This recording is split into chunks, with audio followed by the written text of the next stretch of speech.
South America, 15 million years ago. A monster creature called the terror bird is the king of beasts in this terrain. You look at them, they have this absolutely huge head. This would have been a very powerful weapon. For the only time in history, a bird is top predator on an entire continent. Then, the terror bird treks 7,000 miles to North America. Here, fierce wolves and saber-toothed cats rule the land. And the giant bird has a fight on its hands. In this epic conflict, who would prevail? The birds from the south or the beasts of the north?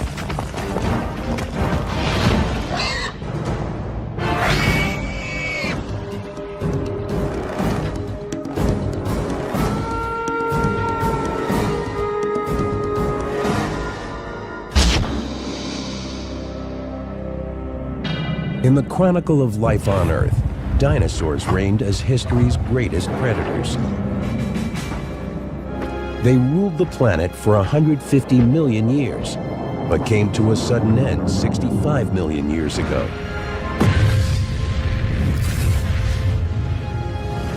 Many believe an asteroid or comet killed off the dinosaurs. Once they were gone, the job of top predator was open. Mammals would become great predators on the rest of the planet. But in South America, things were different. The Isthmus of Panama had not yet appeared, and waters surrounded the continent. In this isolation, evolution took a strangely different turn. The continent was a giant island laced with open savannas bordered by forests. Here, the mammals were docile plant eaters, ranging from large sloths to bizarre armored creatures such as the glyptodont.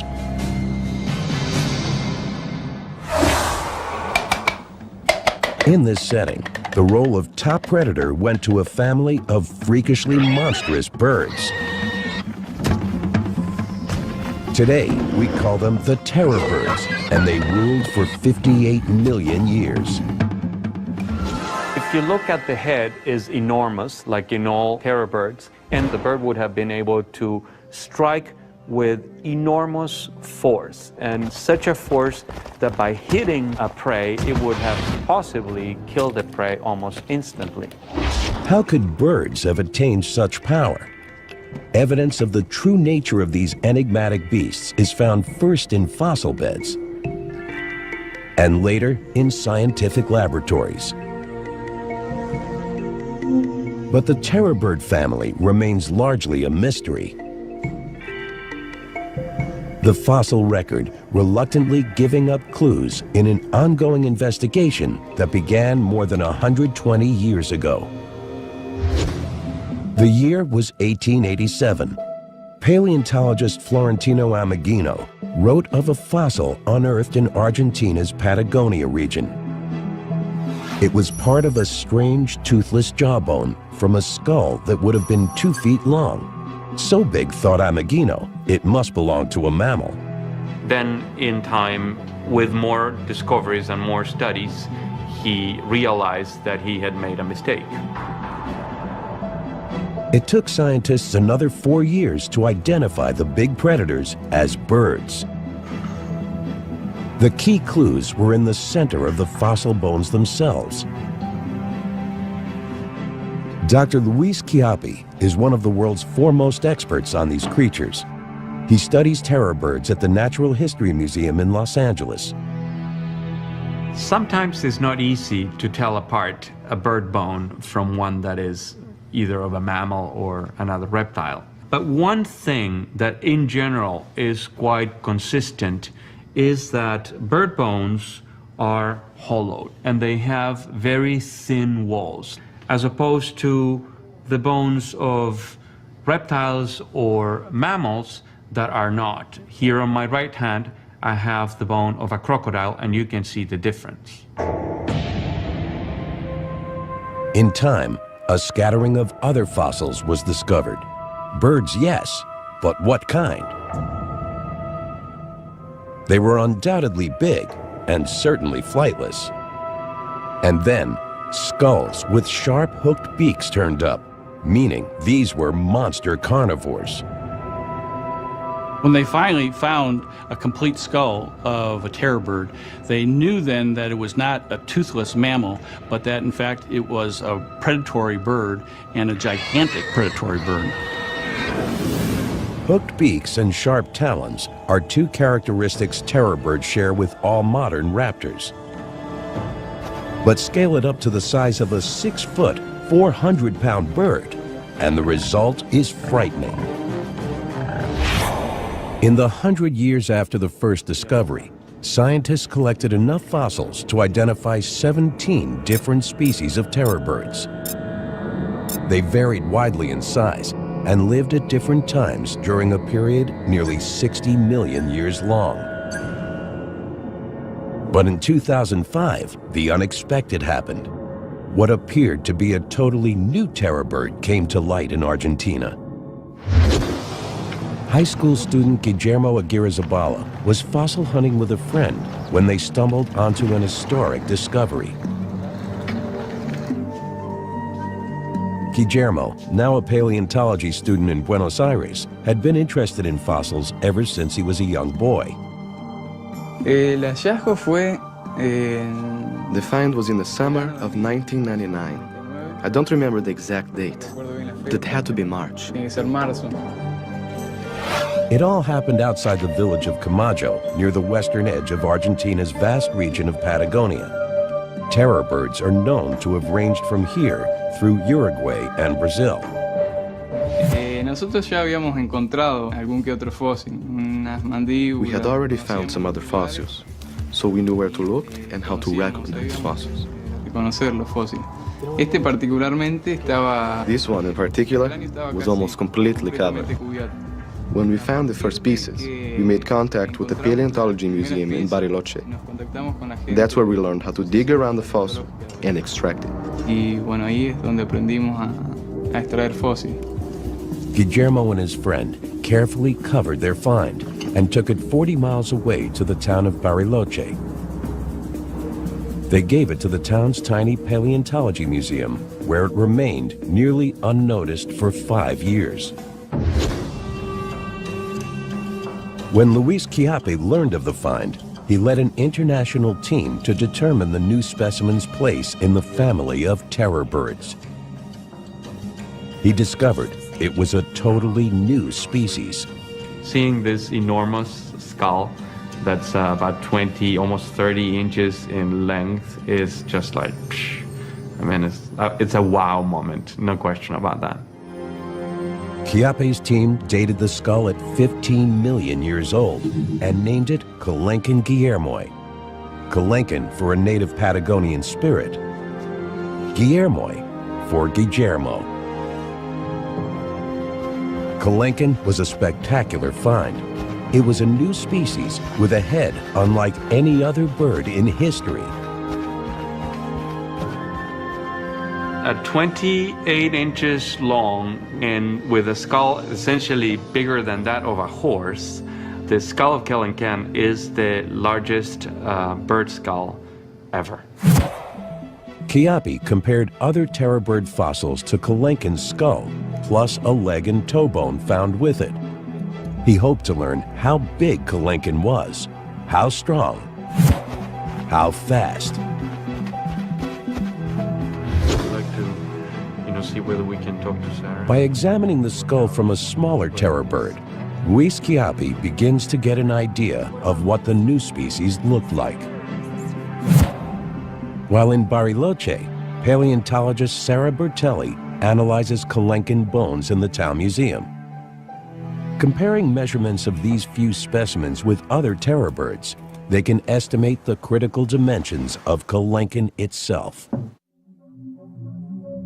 Although the skull was the most spectacular find, a complete leg bone also provided surprises. Este es el hueso de la pata de Colenkin. This is the bone that corresponds in humans to the connection between the ankle and the toes. El tobillo hasta los dedos del pie. The proportions of the leg bone are unexpectedly slender for such a large bird. Some other large terror bird species are thick-framed and thought to have been slow ambush predators. Kelenken with these bones is different. Por eso, en las aves de terror, que son In the largest and heaviest terror birds, this bone is short and stout, but in the faster birds, this bone is long and slender. That's why we think Kelenken was a fast runner. lo cual nosotros pensamos que era un corredor. Kelenken is among the tallest and fastest in the terror bird family. It weighs in at 400 pounds and stands 7 feet tall. It stands on slender but muscular legs, hinting at a fast running speed. From beak to tail, it's 9 feet long. But when seen from the front, it appears surprisingly narrow at 18 inches wide, perhaps less obvious to prey animals on the lookout. But Bertelli discovers that the bird's sheer size takes a back seat to the enormous strength of its bite. The bones of Kelenken's skull bear scars of massive muscles attached to the temples, a clue to the power of its gigantic jaws. These muscles control the bite force in most animals and represent one of the things even humans have in common with terror birds. Si colocamos nuestra mano en esta zona, If we put our hand up here and open the jaw, we can feel the contraction of the temporal muscles. la contracción de los músculos temporales. Estos músculos, la cicatriz dejada por estos músculos en el cráneo. The scars left by these muscles occupy a large part of the skull's roof. That gives us an idea of the tremendous bite force this bird had. Tremenda fuerza que tenía esta ave al morder. Another set of scars reveals powerful neck muscles. With such strength, the terror bird was fearsome in lashing out viciously with its frightening beak and its nail-like hook. The terror bird, using its head as a pickaxe, would plunge the nail of the beak into the prey animal and it would slice through meat, but also through certain bones. A terror bird's head was a killing machine, a weapon propelling it to the height of power, becoming South America's unchallenged apex predator.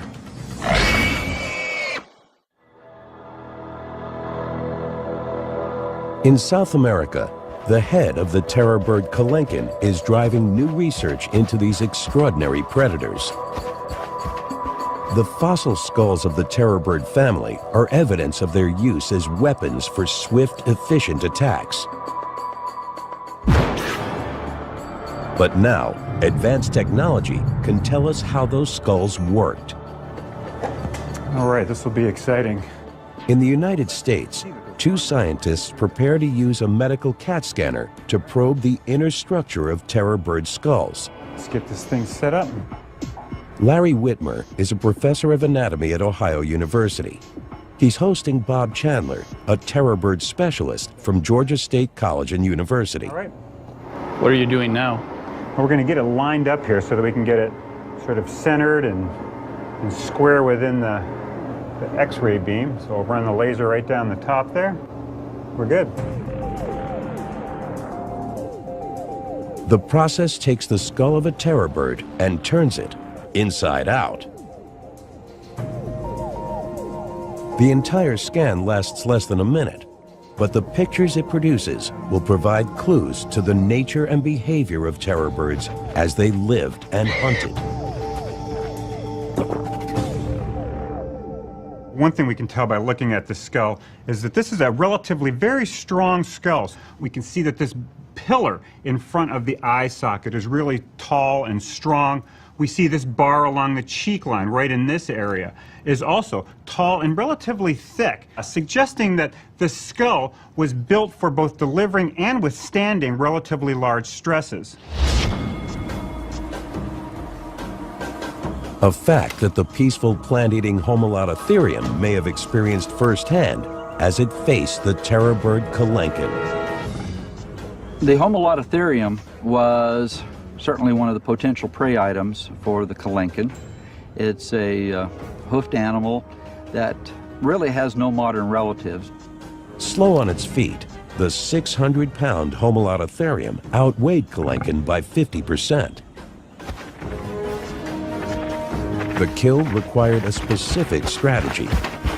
One of its possible strategies would be to go for the base of the skull and to try and paralyze the animal.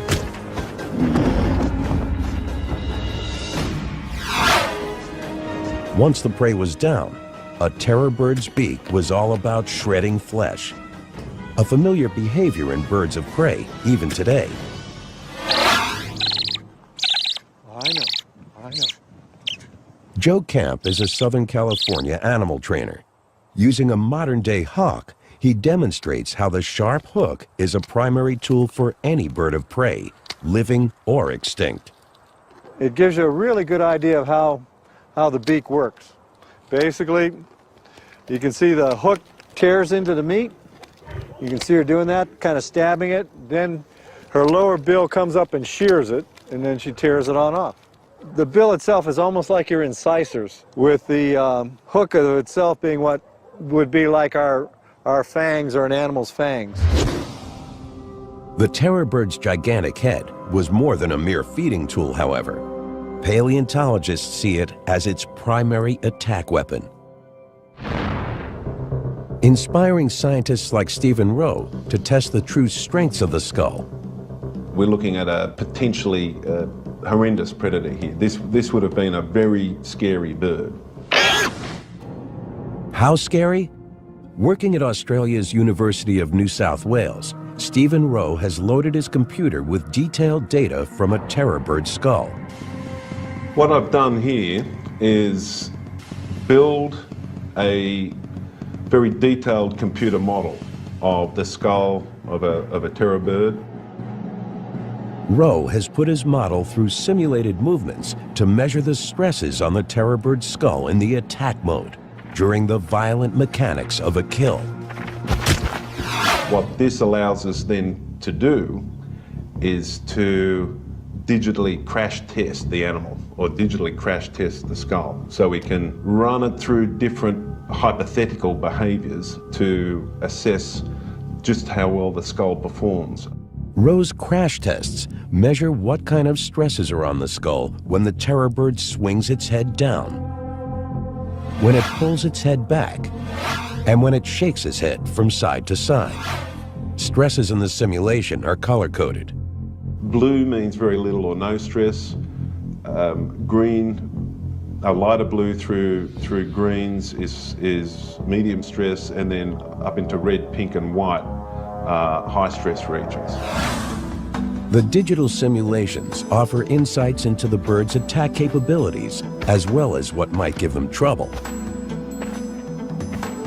The analysis supports the belief that terror birds use their heads to swing down, striking pickaxe style into prey. The animal has a prey item at the tip of its beak here, and it's moving its head down. Its neck muscles are pushing the head down into the prey. Under these conditions, the beak itself is not under a great deal of stress. When the terror bird bites and pulls, the skull also shows a lot of blue, meaning very little stress. Pulling with the beak is classic behavior for a bird of prey. The terror bird is well adapted to tear that prey apart with its beak by driving the beak in and pulling with that wickedly recurved tip of the beak there.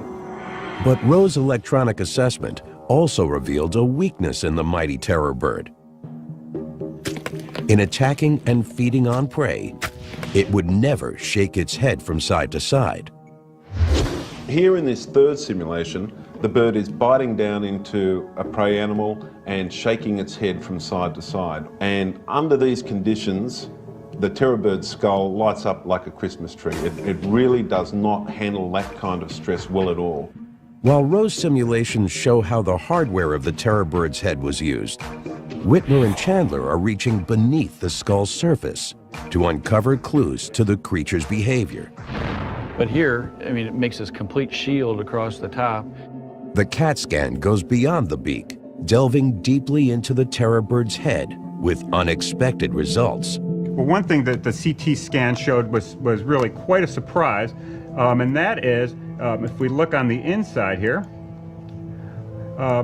is that within the beak was a large hollow cavity. This was completely unexpected. It was completely hollow, which raised the question, why would they have this completely hollow structure? One thing I think could be going on here is that this bill, this hollow bill, was a resonating structure. They may have actually used, like some birds do today, sort of clacking movements of their jaws that would have resonated within this large hollow space. The clack of the terror bird may have been a familiar sound on the prehistoric savannas, but what was its purpose? A mating call? An alarm signal? The CAT scan can't answer those questions, but it can show us how well terror birds could hear such sounds. Well, let's zoom in here on the ear and see if we can see what's going on here. None of the terror bird's soft tissue remains, but the spaces left by organs like the brain and inner ear show what they look like in exquisite detail. This is called the cochlea, and that's the hearing organ. What this tells us, it's very long and straight. The great length of that suggests it was potentially able to discriminate sounds well. And it's in the inner ear that the CAT scan reveals the critical system controlling the terror bird's superb agility. What we can see in terror birds are a series of long, delicate, thin canals. What this suggests to us, it had very sophisticated sense of balance and making the quick turning movements that a pursuit predator has to make. What we see here is the neural equipment that allowed that to take place. A small animal scrambling to hide may have had little luck, as the terror bird would easily scoop it up and swallow it whole. A shocking example of instant gratification. If this was part of terror bird behavior, they may also have coughed up pellets of undigested fur and bone, as predator birds do today. If computer-generated images of its ear canals can tell us the terror bird was such an adept hunter, what can we learn from the same kind of pictures of its brain? Besides being larger than other animals, the terror bird brain was hardwired for eyesight. Large optic lobes, as well as expanded higher brain centers, work together to receive and process what the terror bird sees, all critical for targeting and attacking prey. There is also the surprising lack of any sizable olfactory bulb, meaning it did not make much use of smell, which strongly suggests it was a highly active predator rather than a scavenger. Some large carnivores, bears for instance, are also scavengers, relying on their sense of smell for finding dead meat. The CAT scan tells us terror birds were not members of this club. This animal clearly was not emphasizing the sense of smell. What we see here is the brain of a predator. What might have been going on inside its brain when the terror bird came across prey such as the glyptodont? The glyptodont is certainly one of the most distinctive South American mammals with this solid bony armor. The glyptodont that lived at the time of the Kelenken was about a 200-pound animal. It's completely covered with armor over its back, surrounding its tail, and on the top of its head. So you're talking about an animal that would be very, very difficult to kill simply because often this bony armor might be an inch thick. Here is where terror bird brain power comes into play. Now, although we sort of have this joke about bird brains being small, this is actually a relatively large brain, and these higher centers here are the cerebral cortex. And what we can see in this terror bird is that these are expanded. And what that tells us is that this animal, in fact, did have some capacity to deal with unique things and little wrinkles in its environment. This is an animal that could potentially do some problem solving. And the thick-shelled glyptodont was definitely a problem. I visualize the Kelenken sort of walking around this glyptodont, trying to figure out how it's going to get to it, and basically sort of cocking one eye, checking it out. Finally, after studying the glyptodont long enough, I think the terror bird could have figured out that if it got its foot underneath the edge of the animal's shell, it could flip it over on its back and expose its soft underbelly.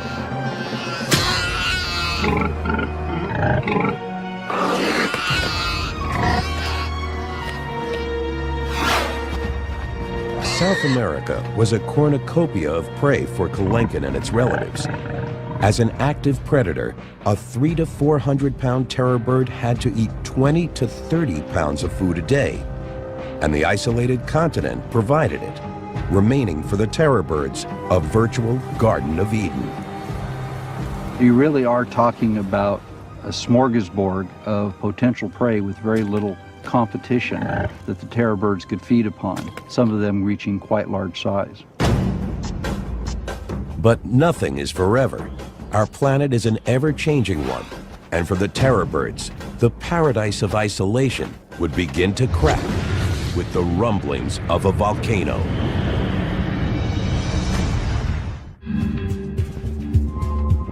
Until 1961, scientists thought terror birds lived only in South America. But a lump of leg bone and part of a toe raised an intriguing new possibility. When Titanus was first found in North America, it wasn't believed. It was thought that it had to be something else. This videotape shows scientists working underwater in Florida's Santa Fe River at the exact site where they found fragments of a creature identified as Titanus walleri, the first and still the only terror bird known in North America. Can you imagine the thrill that it was to have this first specimen, an unknown species that was here in Florida? This creature, from a continent isolated from the world by water, ended up nearly 7,000 miles from its origin. Its route was paved in the lava and ash from Earth's volcanoes.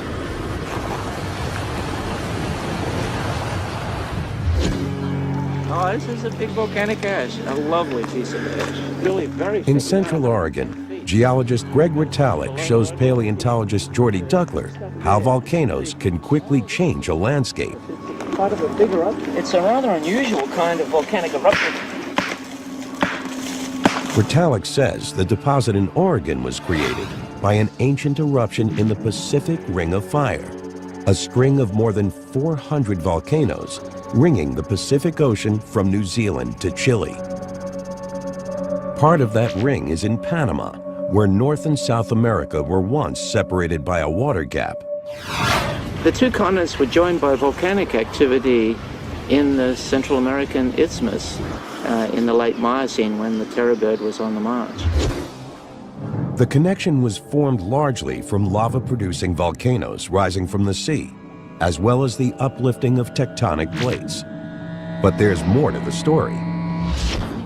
The native jungles of the new land in Central America were not the kind of environments through which terror birds would have migrated. That's where volcanic ash deposits like the one in the Pacific Northwest come in.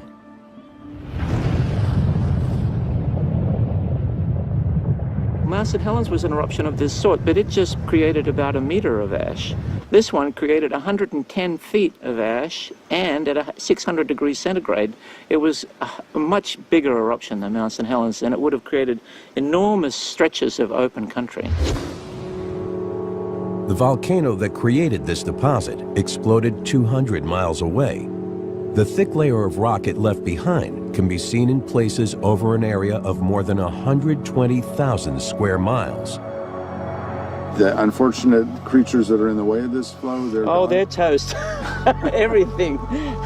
There are trees, animals, all sorts of things. They're just burnt to a crisp. There's no sign of it. 600 degrees centigrade, that's more than a crematorium. How fast are we talking about in the motion? Anything you could outrun? Well, no, they couldn't outrun this. This is death on wheels. Between 3 and 5 million years ago, eruptions like this in Panama resulted in what Retallack calls instant land resurfacing, destroying jungle and briefly giving terror birds pathways to the north. So for the short period of time when the plants come and recolonize this devastated landscape, there's a lot of open country for open country creatures like terror birds, for example. If the terror bird encountered eruption of this sort, if it survived it, it could migrate through that new country for 200 or 300 miles. The bones of Titanus in Florida are strong evidence showing that terror birds use the Isthmus of Panama to migrate to North America.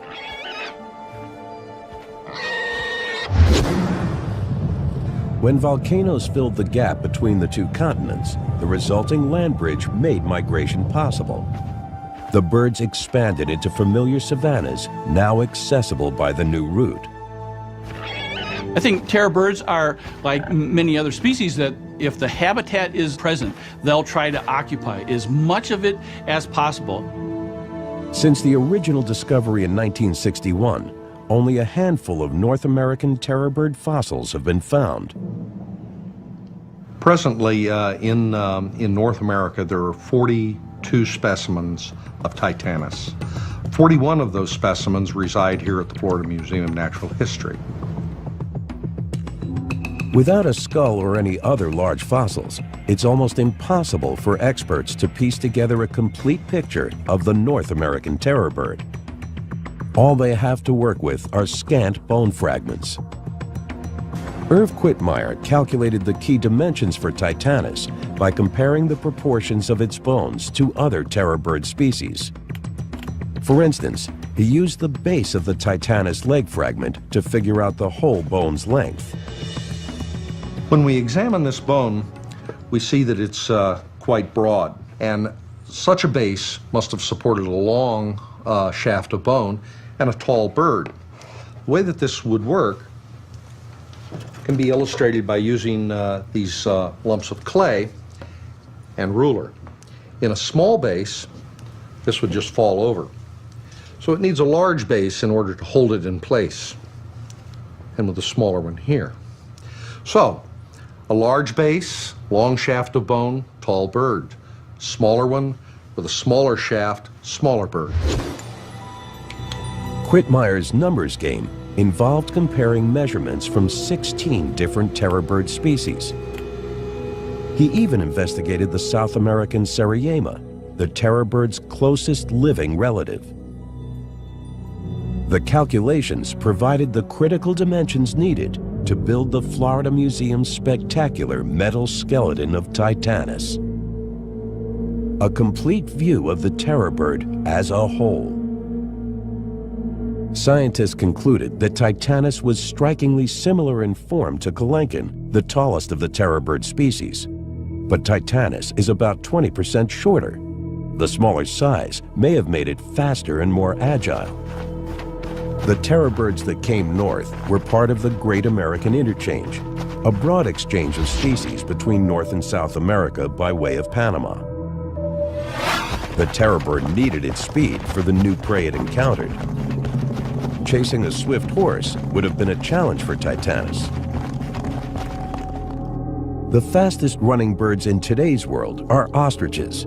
Similar in shape and size, they offer us a way to figure out how terror birds ran. Some terror birds compare very well in terms of their limb proportions to an ostrich. And so you would be fairly confident in reconstructing terror bird locomotion as something like that of an ostrich. Since ostriches can easily run 30 to 40 miles per hour, they're not easy to pin down for a demonstration of their technique. So, biologist Kevin Middleton has invited gymnast Henry Holloway to the University of California campus in San Bernardino to explain how creatures like ostriches or terror birds can run so fast. Holloway will show how his human legs can work just like ostrich legs with the help of some special equipment. It's a jumping stilt. This is an aluminum frame with a carbon fiber leaf spring that's gonna give you back what you put into it. The jumping stilts will allow Henry to run like an ostrich by mimicking the long, springy tendons in the bird's legs. But the anatomy of the bones is part of the equation as well. This is the thigh bone, the knee, the shin, than the foot.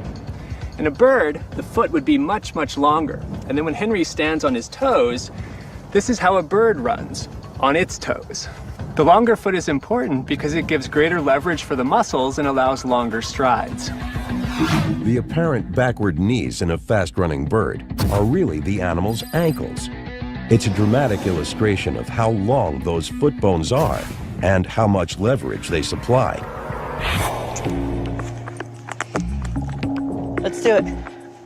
For Henry Holloway, the high-tech jumping stilts essentially lengthen his short human feet, giving him the ability to run like a terror bird. Go!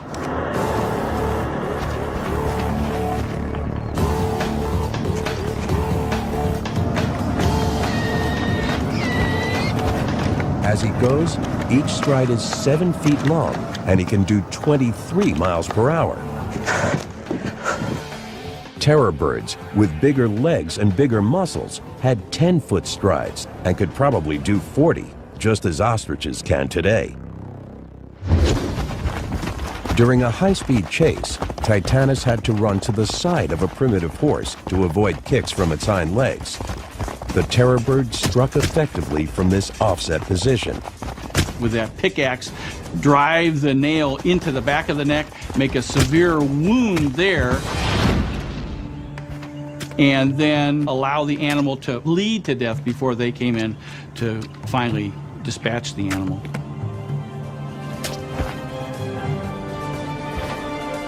But life would not be easy in the new continent for Titanus. It was about to make first contact with the local predators in the north. These were new competitors without fear, but then they had never faced the power of a terror bird.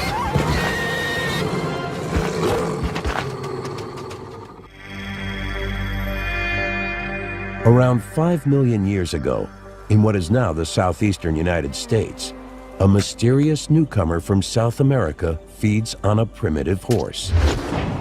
The terror bird was the top predator in its ancestral home. But here in North America, it has competition from creatures it never encountered before. At the same time that Titanus was here in North America, there was a small wolf-like animal called the Edwards wolf. Not as large as gray wolves today, but larger than a coyote. Hunting in a pack, the wolves are there to steal the terror bird's prey. But this is a challenger they've never seen. They depend on instinct and spread out.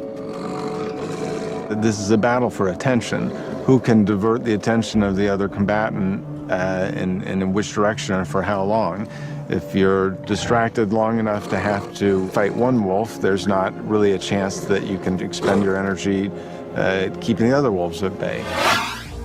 Modern wolves are known for wearing down their targets, and their prehistoric cousins were likely the same. I think probably the defining moment is when the Titanus feels like its life is endangered. Once the terror bird gets the idea that it's, in a sense, outnumbered at a strategic level, it's probably not going to expend its energy over that carcass. It's probably going to divert its energy somewhere else. The crisis is critical for Titanus. As the wolves close in, its attention turns to escape.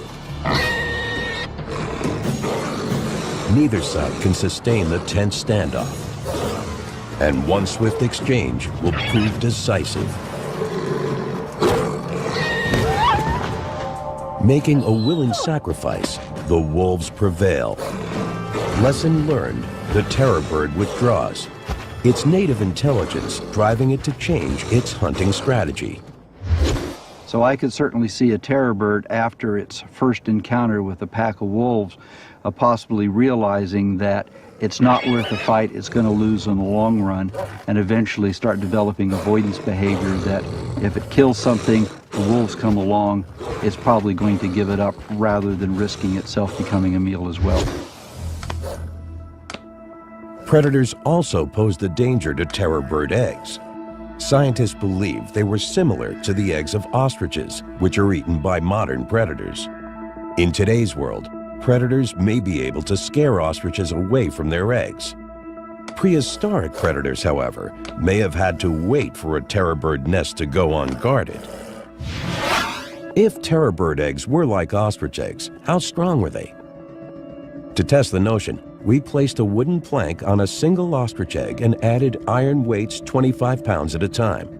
The plank concentrates all the weight at one point on the shell. But even with this stress, the egg supported 175 pounds before finally breaking under the load. But the strength is illusory. An egg dropped from 2 feet cracks easily. One egg rolled against the other does the same. An Edwards wolf may have needed no more than a little persistence to crack a terror bird egg to get to the tasty meal inside. But Titanus also faced other predators in North America.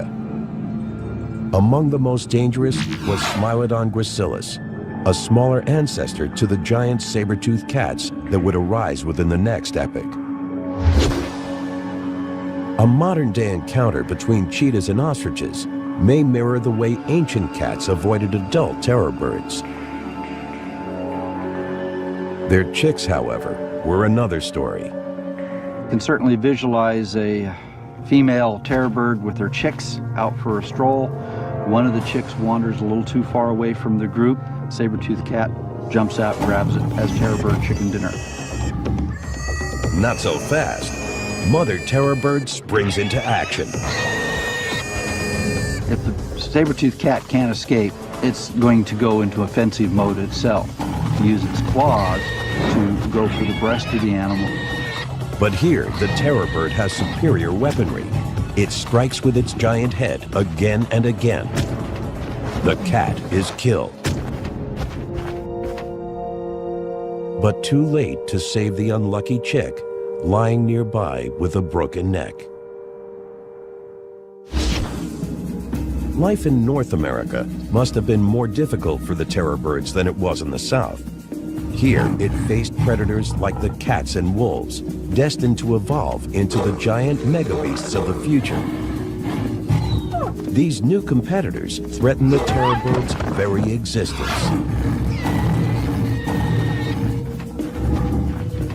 Titanus as a species was in mortal danger.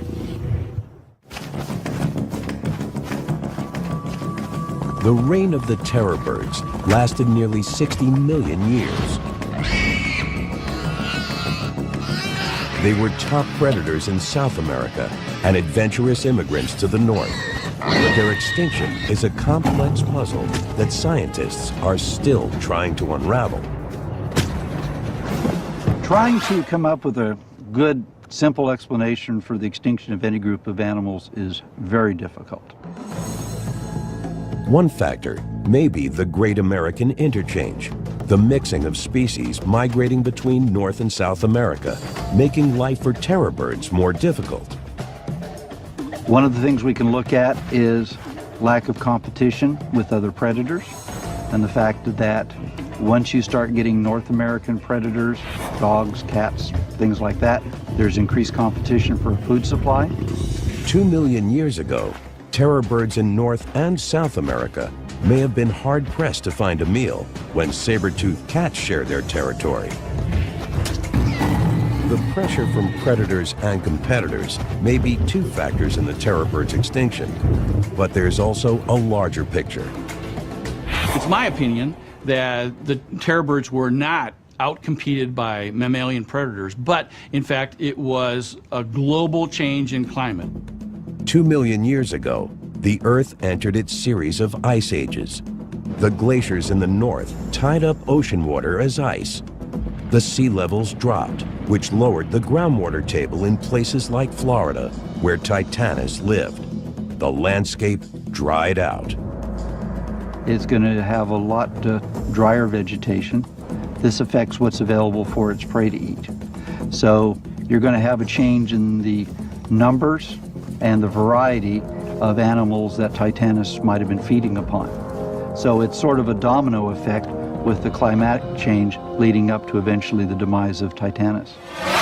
In South America, the Andes continued the upward push they have been making for millions of years. blocking more and more rainfall as time passed, the savannas to their east changed into drier steppes, further robbing terror birds of habitat. Environment, predation, competition.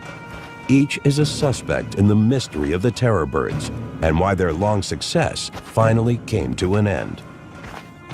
Is it one? Is it a combination of all three? It's too early to tell at this time, but that's part of the challenge of what we're doing in this science, is as we build upon our knowledge of these animals and understand them a little bit better, we can eventually get to that ultimate question of why aren't they around today?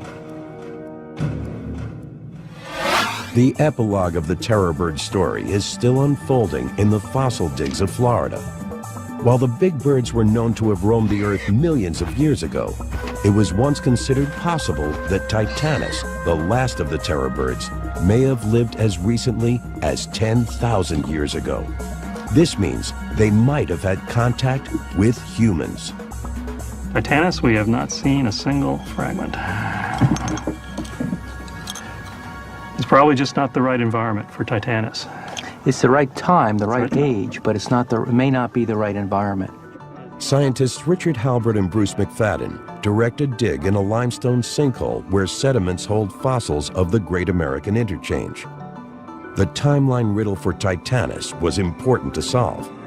Humans on the same turf as terror birds could have hunted them out of existence. If Titanus lived until about 10,000 years ago, one possible explanation for why Titanus, the terror bird, might have become extinct was human influences, because it's pretty clear that by that time, humans were spreading through North America. The problem was this. On dry land, fossils are found in sedimentary layers. The position of the layer usually corresponds to the date of the fossil. But the Titanus fossils were found underwater, where the Santa Fe River had moved them around. Where are these fossils from? Because then they're found as single individual fossils out in the middle of the stream rather than in-place sediments in the sinkhole. Divers found the Titanus fragments mixed up with bones from animals known to have lived 10,000 years ago. So how old could they really be? Bruce McFadden solved the mystery with the chemical signatures of the minerals in the fossils. He compared Titanus bones to specimens known to be very recent and others known to be 2 million years old. When bones become fossils, they absorb minerals from the local groundwaters, and those minerals are unique for every period of time. So fossils that are formed at different times have different chemical signals. McFadden ground tiny amounts of fossilized bone from the Titanus pieces and prepared them for analysis by a mass spectrometer. The result gave him a clear profile of the chemical elements in the terror bird bones. Conclusive proof that it lived long before ancient man reached North America. And we have two basic patterns. We have a pattern for the very young bones that are about 15,000 years old. And then we have another pattern of bone, which actually is up here, that represents animals that are 2 million years old. And the Titanus specimens plot exactly over the concentrations of elements of the 2 million-year-old fossils. But amazingly, the story didn't end there. The terror bird had more to tell us about its survival in the north. McFadden also found that a Titanus fossil from Texas was not 2, but 5 million years old. It means the terror bird lasted in North America for at least 3 million years, a long run for any species. It's a remarkable statement of adaptation and a fitting last act for this spectacular family of predators. Despite a wide range of new competitors, Titanus was the proud successor to the terror bird legacy. In its final home in North America, it didn't just survive, it thrived.